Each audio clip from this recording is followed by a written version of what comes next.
میرے عزیزان محترم، نیابت کی دو قسمیں ہوتی ہیں، ایک نیابت عمومی ہوتی ہے، ایک نیابت خصوصی ہوتی ہے۔ امام زمانہ نے اپنی غیبت صغرا میں جو 70 سال تک طول پکڑ گئی تھی، اس میں امام نے 4 نائب نامزد کیے تھے 70 سال کی مدت میں، اور ان کو کہتے ہیں امام کے نواب خاص، نواب اربع، یعنی جن کو امام نے نامینیٹ کیا تھا۔ اور جب غیبت کبریٰ ہوئی 329 ہجری میں، تو پھر یہ فرما کر قوم کو، ملت کو علماء کے حوالے کر کے گئے تھے کہ اما الحوادث الواقعۃ فارجعوا فیہا الی رواۃ حدیثنا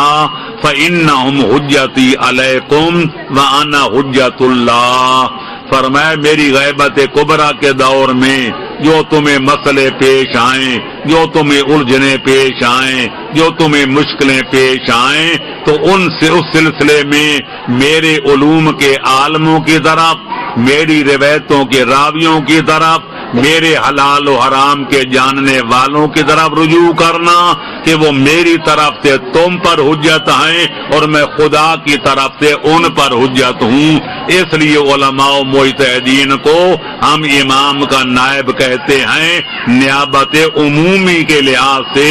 کہ امام غیبت کبریٰ کے جب پردے میں جا رہے تھے تو قوم کو جہلوں کے حوالے کر کے نہیں گئے تھے، ملنگوں کے حوالے کر کے نہیں گئے تھے، معاف رکھنا ماتمیوں کے حوالے کر کے نہیں گئے تھے، علماء کرام کے حوالے کر کے گئے تھے۔